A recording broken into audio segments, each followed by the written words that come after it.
GST घटा, cement सस्ता हुआ, लेकिन आपका घर भी क्या सस्ता होगा। सीमेंट पर जीएसटी 28% से घटकर 18% कर दिया गया है।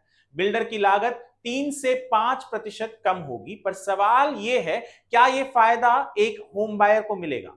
मैं हूं वरुण सिंह, 20 साल से रियल एस्टेट कवर कर रहा हूं। मेरे अनुभव से मैं कह सकता हूं कि बिल्डर्स ने कभी भी आसानी से फायदा आप तक पहुंचने नहीं दिया है।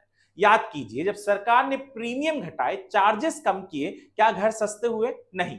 महाराष्ट्र के सीएम देवेंद्र फडणवीस ने खुद कहा था, जब भी बिल्डर्स को राहत दी, घरों के दाम और बढ़ गए। कोस्टल रोड का ही एग्जांपल ले लीजिए, इतना बड़ा इंफ्रा प्रोजेक्ट बना, लॉजिकली रेट्स अफोर्डेबल होने चाहिए थे, लेकिन वर्ली में आज घर 2 लाख पर स्क्वायर फीट से ऊपर बिक रहे हैं। यानी सरकार देती है राहत, बिल्डर रखते हैं मुनाफा और होम बायर्स वहीं का वहीं।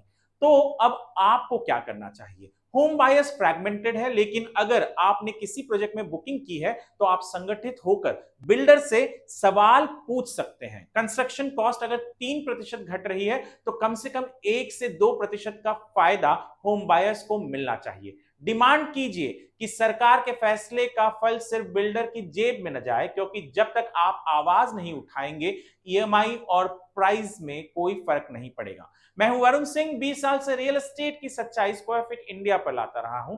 मेरा सवाल है, क्या बिल्डर इस बार ईमानदारी दिखाएगा या जीएसटी कटौती भी सिर्फ उनकी प्रॉफिट बुक तक सिमट के रह जाएगी? बताइए कमेंट में, आप क्या उम्मीद रखते हैं।